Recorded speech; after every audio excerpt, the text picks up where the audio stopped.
piece of history there in Exodus chapter 14. And I don't know, I'll be honest with you, there are times when I will go back and look at some of these very familiar just things you just kind of take for granted that you've understood and known for a long time. And you'll see pieces that maybe didn't jump out at you at certain times. And then you reread it and you begin to realize, oh, wait a minute, that's something more interesting here maybe than that we've missed.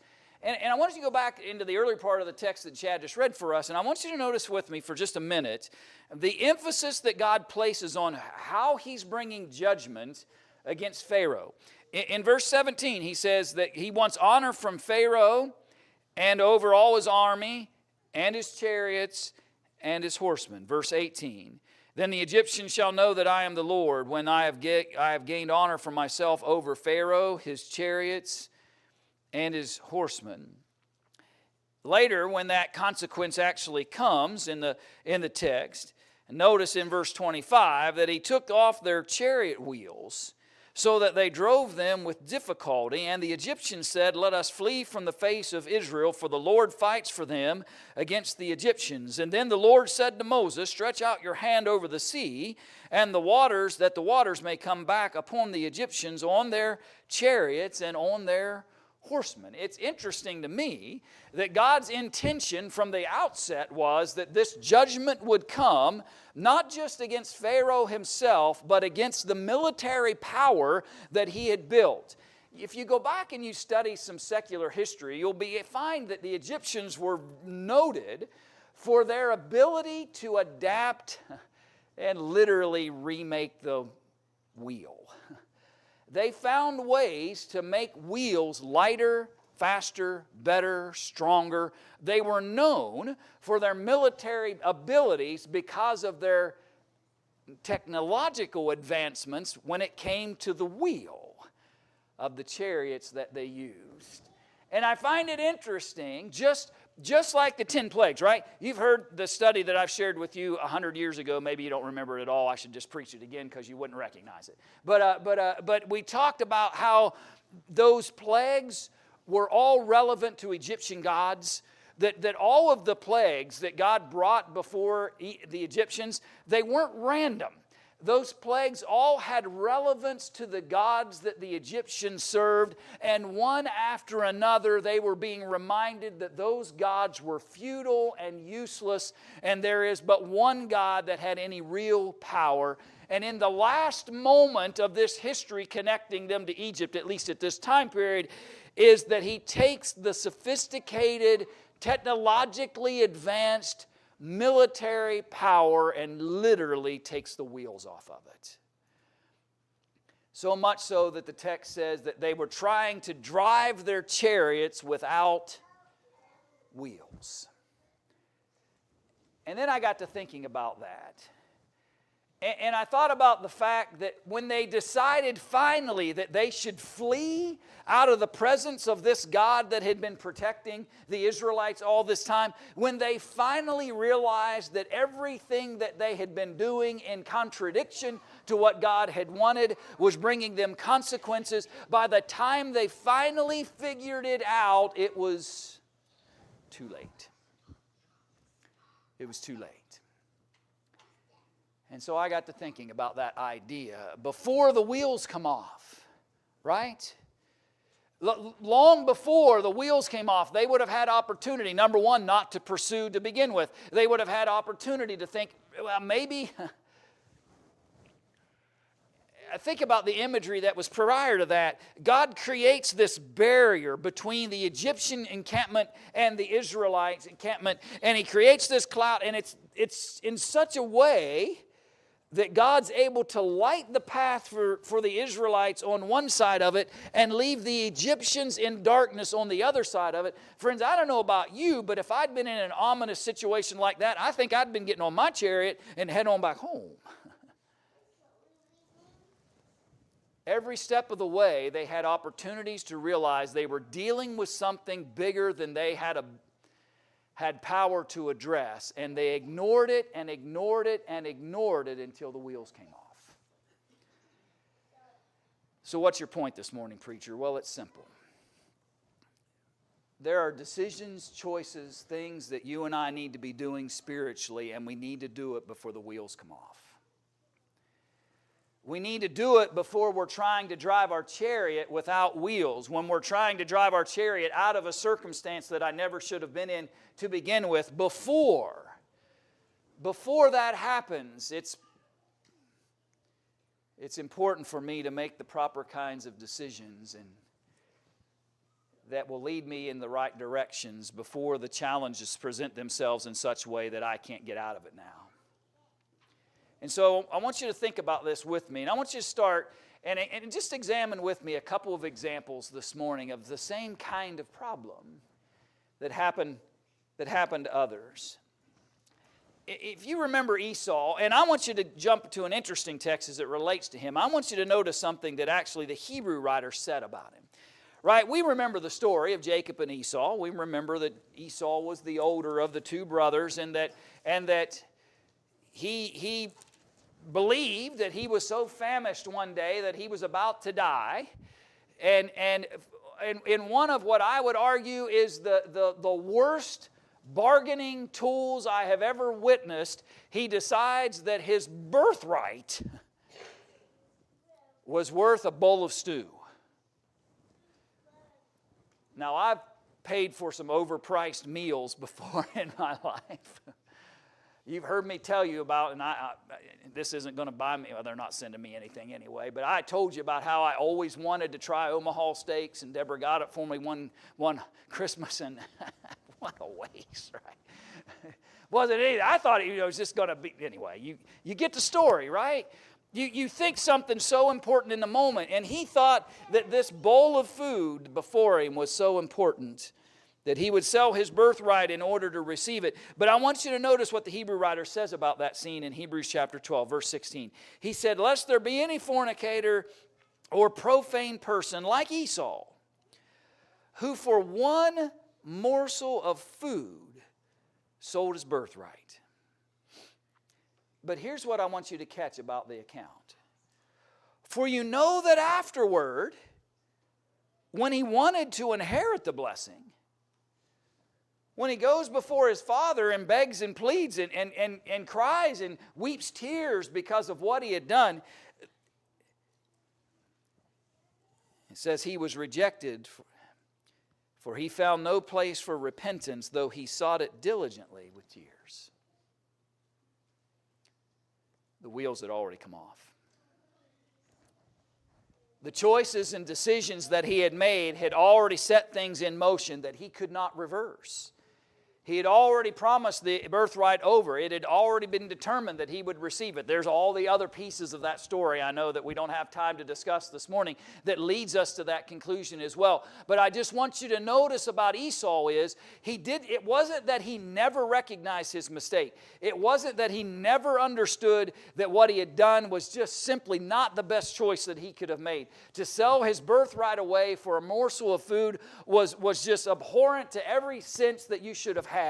And yet, though he repented, though he sought repentance, though he wept with tears, though he was sorry about it all, he couldn't change it.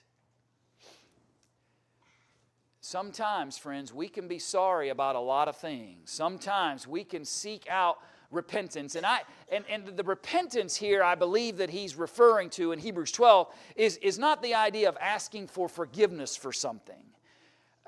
This is not that God couldn't forgive Esau if he sought forgiveness. This isn't that Jacob couldn't offer forgiveness because of their squabblings and challenges, right? Those things can happen.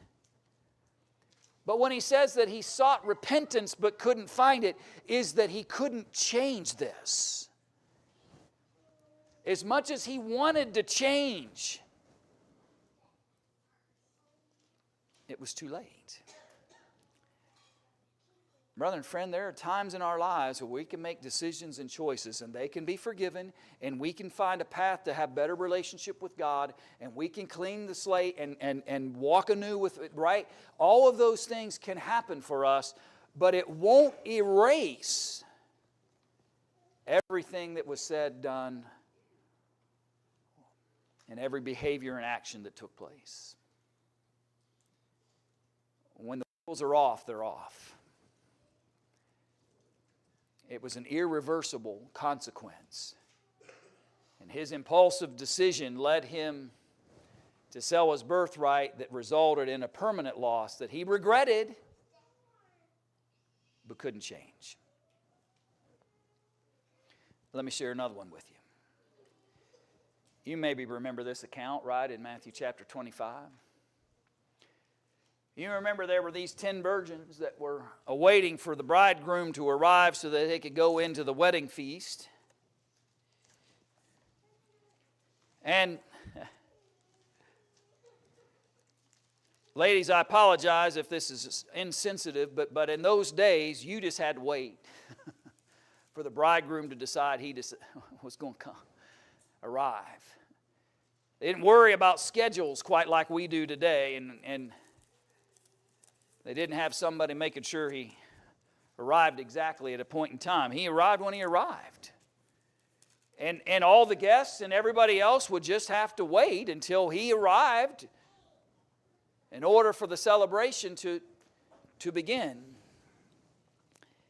And so Jesus, knowing they understood that cultural situation, tells them this parable. Then the kingdom of heaven shall be likened to 10 virgins who took their lamps and went out to meet the bridegroom. Now 5 of them were wise and 5 were foolish, and those who were foolish took their lamps and took no oil with them. But the wise took oil in their vessels with their lamps. While the bridegroom was delayed, they all slumbered and slept. And at midnight a cry was heard, Behold, the bridegroom is coming, go out to meet him. And then all those virgins arose and trimmed their lamps. And the foolish said to the wise, Give us some of your oil, for our lamps are going out. Now I realize this is a parable, but I want you to notice what I believe is something significant. That these 5 foolish ones, as described in the parable,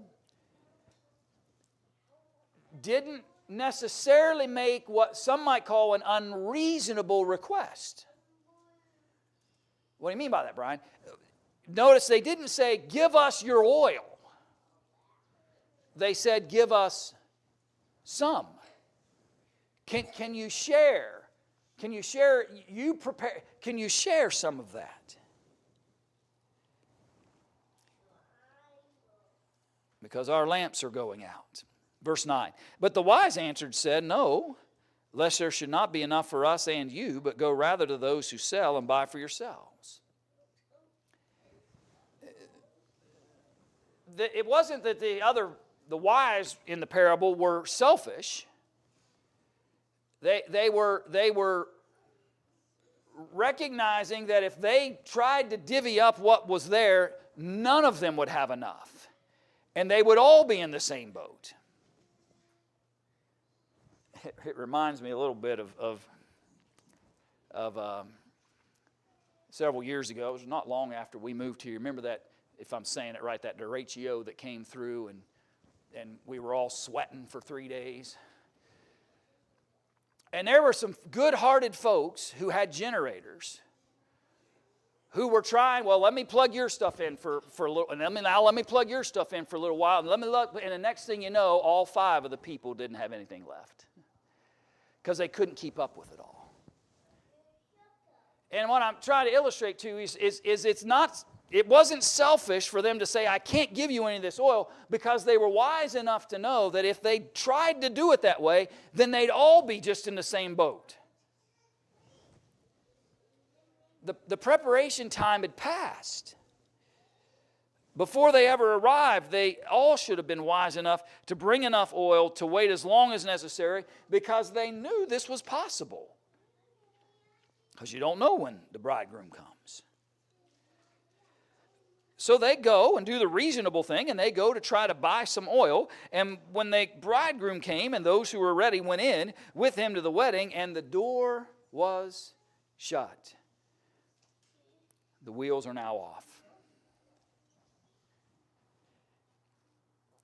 The other virgins eventually get there, and they knock on the door, and they plead to open it. And he answered and said, Assuredly, I say to you, I don't know you. Now that may sound harsh, but Jesus is trying to get us to understand that there's a time for preparation. There's a time to get ready for His return. There is a time to make sure that our lives are in order and we're waiting for and longing for and ready for the return of Jesus. And that time is now. Because there will come a day when the opportunity, the preparation time, the door will be shut. And God's response will be, I don't know those who are unprepared for this day.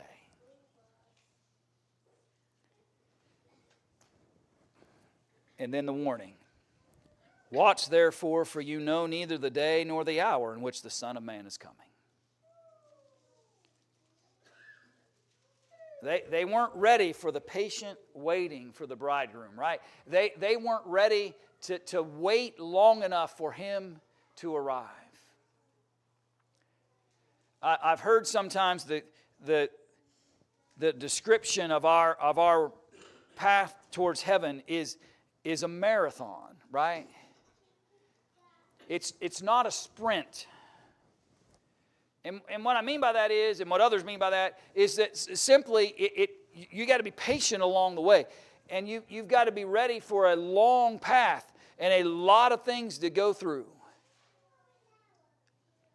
Because they refused to make sure they were ready, the wheels were off, and there's nothing left for them to do. And no entrance was afforded to them because of it. Let me share an Old Testament example with you for a moment. Go back into the book of Numbers.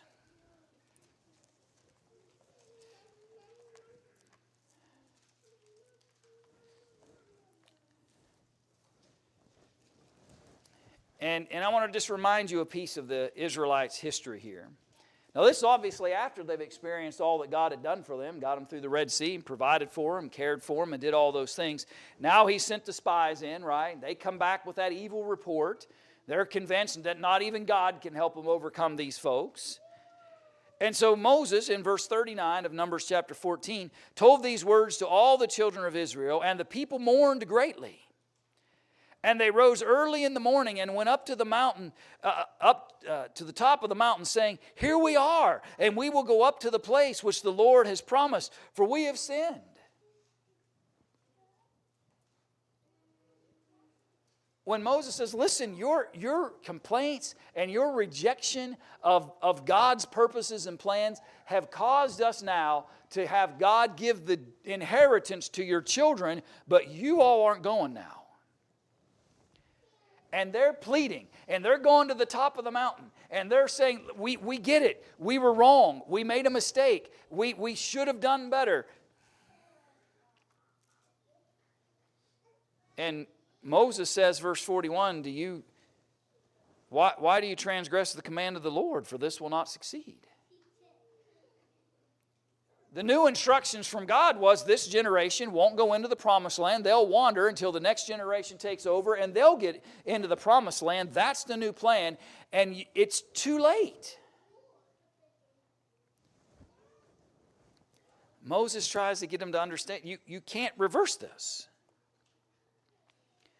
Do not go up, verse 42, lest you be defeated by your enemies, for the Lord is not among you.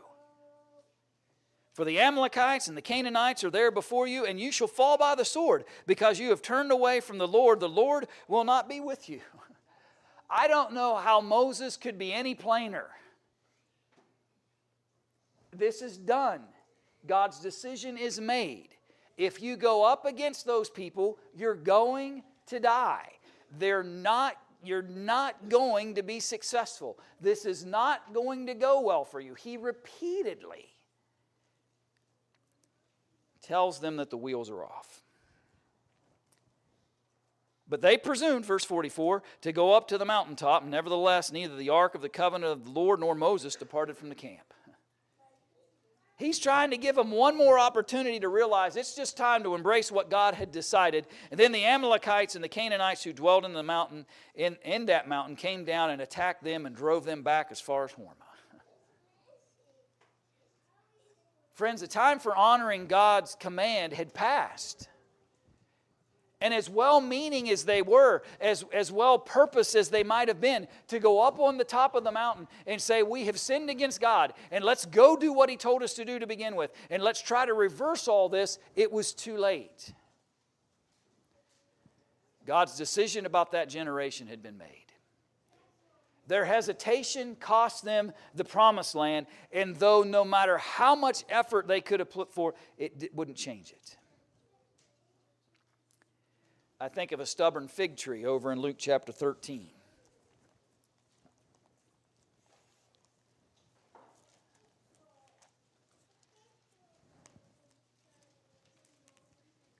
And it's an interesting description where Jesus is trying to get them to understand the need to be profitable now. He also spoke a parable. A certain man had a fig tree planted in his vineyard, and he came seeking fruit on it and found none. Jesus encounters that a couple of different ways in his realities and his in parable form. Then he said to the keeper of his vineyard, look, for 3 years I have come seeking fruit on this fig tree and found none. Cut it down. Why does it use up the ground? Can I ask a sobering question real quick? Can you imagine God coming down and asking you or I, for 3 years I've been visiting you looking for some figs and I'm not finding any. For 3 years I've been coming and looking to see whether you're producing the fruit that I'm seeking. For 3 years I've come and asked and looked and hoped that there would be some evidence of your service to me, some evidence, some fruit that you're producing in my cause. And he begs for one more try. He answered and said to him, sir, verse 8, let it alone this year. Give me one until I dig around it and fertilize it. And if it bears fruit, well, but if not, then we'll cut it down. And my point, friends, within our theme this morning is simply this. Even a grace period has an end. Year after year, year 1, grace period. Better produce some fruit. Year 2, grace period. Find some fruit. Great. Third, find some fruit. One more try. Let's dig around it. Let's fertilize it. Let's do everything we can to make this fruit profitable. But in the end, the grace stops. And the fig tree is cut down. I think a lot of us sometimes keep hoping for one more year, one more chance, one more opportunity, someday. But we need to be respecting the time of grace that God is presently giving us and use it before the wheels come off. One last example. And it fits the context of Luke chapter 13, but this one's real.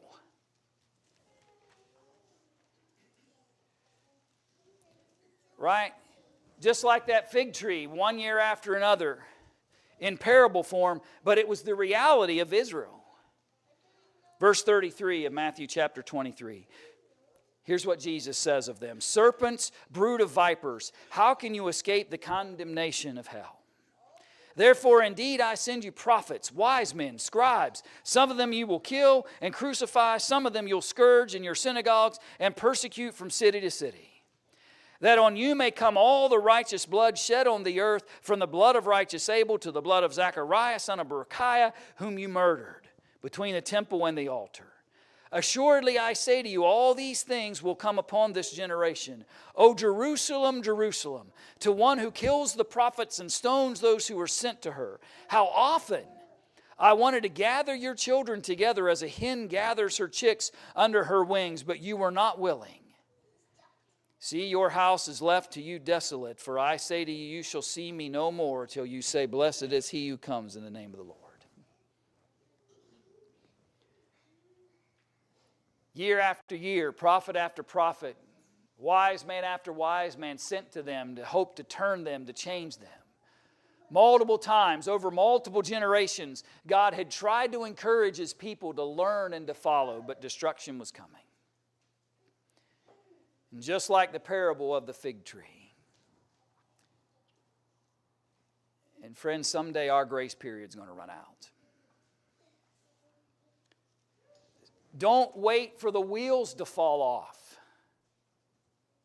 before we realize that I need to be honoring God today.